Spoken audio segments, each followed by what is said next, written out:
kam lanquar dhe në hapjet nderuar teleshikues, ne në këtë hapësirë televizive do të bisedojmë për konferencën globale ndërfetare. Ajo ka përfunduar punimet dje, një konferencë kjo e 4-ta me radhë, tradicionalisht më tonë të bëhet, e që organizon Ministria e Punëve të Jashtme e Republikës së Kosovës. Jam në studio dhe kam kënaqësinë të jem me Hyman, gazetar nga Franca, pjesëmarrës në konferencë. Mirëmëngjesi, mirë se keni ardhur, Harold. Good morning, welcome. Good morning to you. Dhe Renea Behluli, koordinatore e konferencës, që një herit do të ketë edhe një rol të rëndësishëm të përkthimit sot në studio. Mirëmëngjesi Renea, mirë se erdhën në studio. Ka përfunduar punimet dje, e nis më datën 28 të muajit maj, është kjo konferenca e 4 vjetore që organizon Ministria e Punëve të Jashtme në bashkëpunim edhe me disa aktorë të tjerë apo jo? Ashtu është. Deri tash kanë organizuar vetëm Ministria vet, po këtë vit në bashkëpunim me Institutin për Dialog Ndërfetar. Edhe si shkuan punët në përmbyllje në base kemi të drejtën të bëjmë një rezume të konferencës? Kemi pas shumë lavdata, konferenca ka qenë trending në Twitter, Faiths in Kosovo #, kështu që ajo mundet edhe më konsideru si sukses.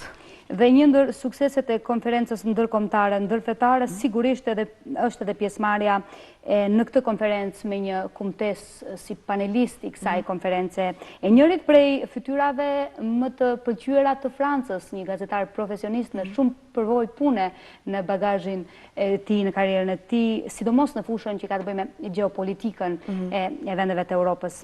Hyman, gazetar francez, mirë se keni ardhur në Kosovë.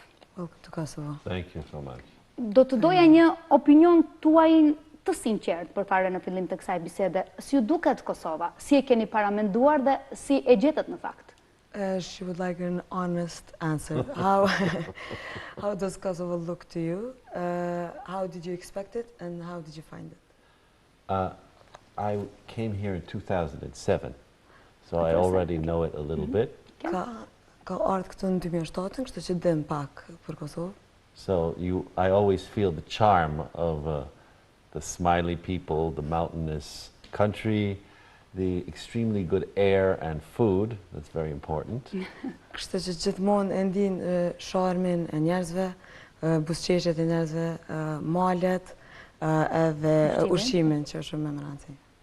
And what I see of Pristina is a very vibrant social life, probably better than the one I have in Paris.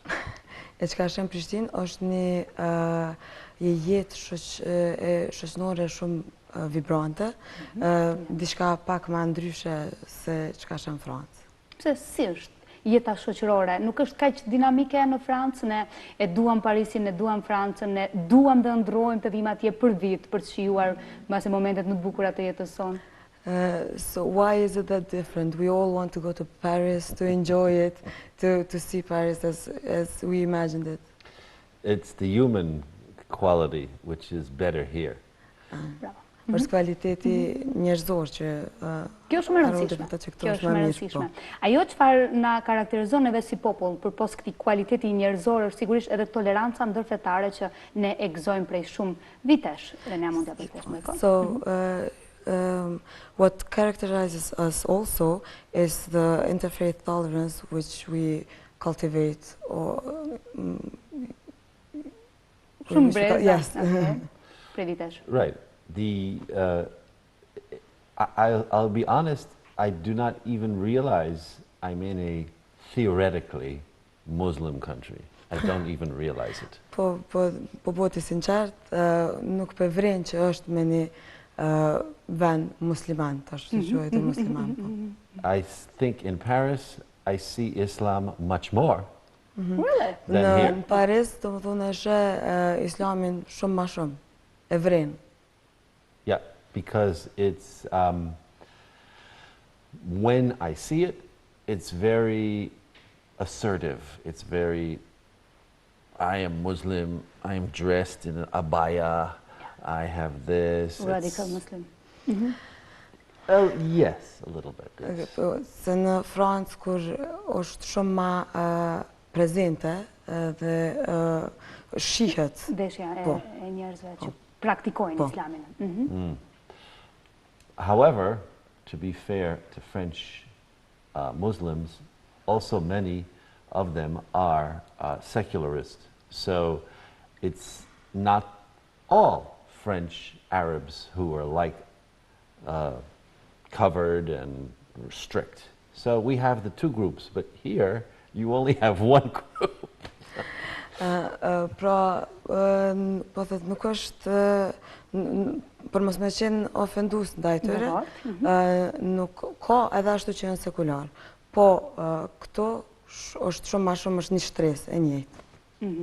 Që respektojnë fetë dhe besimet e tyre se cili në mënyrë individuale pa ngatruar fare në besimin e personit tjetër. That they respect faiths, other faiths, without interrupting the others' faiths. Sepse besimi është çështje individuale përpara se gjithashtu. Because faith is an individual choice. Of course, and that obviously is the French way. So if it's the Kosovo way, all the better. Po kjo është edhe mënyra franceze, po e të menduarit, dakord. Në konferencë Zotri Hyman ka paraqitur një kumtesë ose ka qenë panalisti një prej temave shumë të nxehta kohëve të fundit, siç është Charlie Hebdo, sulmi ndaj Charlie Hebdo. Si e ka para i Charlie Hebdo dhe si ka ndryshuar bota pas Charlie Hebdo? How did you see Charlie Hebdo and how did the world change after Charlie Hebdo? It happened very close to my house, so... Ka ndodhur shumë afër shtëpisë ti. So I came right away, and I was in the ambiance, the atmosphere of that from the beginning when it happened, all the way to the big march with 4 million people of 11 January. Do të thonë, pasi që ka qenë afër, e ka ndi atmosferën, ka qenë prezent, prej fillimit deri në fund kur u bë marshi me 4 milion njerëz. And what happened to the French people, I'm talking really the people, was suddenly a danger was realized. Oh my God, there's a danger. We are targets. Secular satirical journalists, policemen, and Jewish people. Okay. Pra që ka ndodhë me francesë, e kam pa që ka rrezik. Për një reviste satirike? Mas pari për sekularët cinik, a what it secularist? The people who are targets are secularist, satirical journalists. Po, gazetarët satirik. Okay. Then police. Policia. And then, yeah, and then Jewish people, any Jewish person. Po, edhe qifutët. Edhe qifutët. Mirë, çfarë përvoje ke përcjell në Kosovë? Ose si është pritur kumtesa? So, what's your experience in Kosovo and how was your speech in the panel received from the audience? I explained why in France we protect satirical, insulting, disgraceful, shocking, ridiculous satire. Why we protect it. I explained why. Atëherë kë veç e shpjegoj qysh pritet në Francë satira, hajgarja, edhe what was the last thing? Insulting, yes, shocking. Ofendimi, diçka shokuese, sa po e ka shpjeguar ata? Because that is the limit of free speech. Free speech without the extreme is almost a joke in the French mind. Sepse që aty është limiti i shprehjes së lirë. Dakord. Çfarë mendimi keni ju, zoti Hyman, po flas gjithmonë bazuar në përvojën tuaj shumë vjeçare në media, kryesisht në fushën e gjeopolitikës. Çfarë masash duhet ndërmarr për të mbrojtur nga terrorizmi në media? What are the means that we should take to get protected from the terrorism in media? Well, if you mean how should a journalist protect himself, Dhe se po mendoni qysh një gazetar duhet me mbrojt vetën? My TV station had armed guards, armed police in front. Dhe në stacioni televizivi Haroldit ka pas një Truproje. But the terrorists of that terrible week in January, they made a difference between satirical press and news media. They made a difference because the terrorist telephoned us to speak to the police. Yeah. We were like the intermediaries in their mind, so they do not see us the same as satirical press. Satirical press, enemy. Regular press, not yet enemy. Atëherë, terroristët e kanë bo diferencën mes lajmeve satirike edhe lajmeve raportazh. Ata i kanë telefonu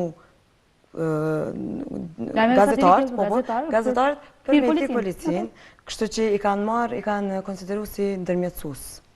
Kjo shumë rëndësishme. Which is important. Yes. So, for the moment, in France, a normal journalist is not yet a target. Për momentin në Francë, një gazetar normal hala nuk është cak, nuk është shënjestër. Dakor.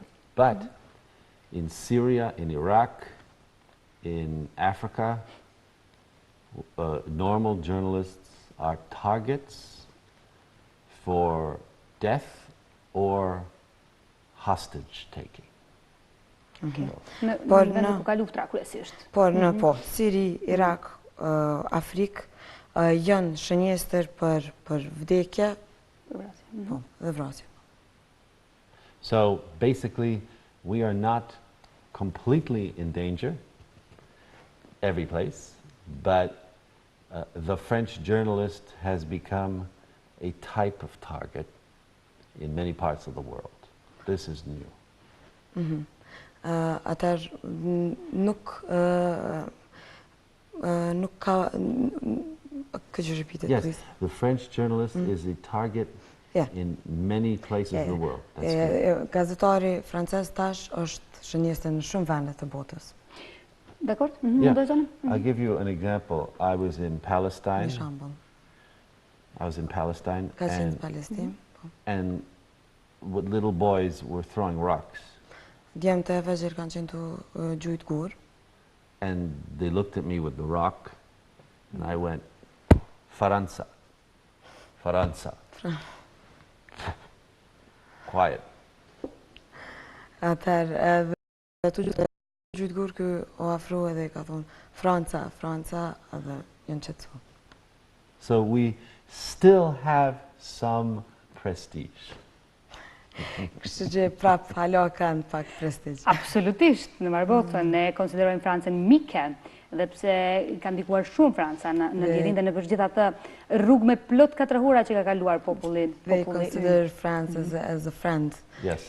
Regardless of the things that we went through. Okay, kam dhe një pyetje të fundit sepse po i afrohemi fundit të bisedës. One last question. Ç'mos nxjerrim ne nga kjo konferencë e përvitshme që organizon Ministria e Punëve të Jashtme?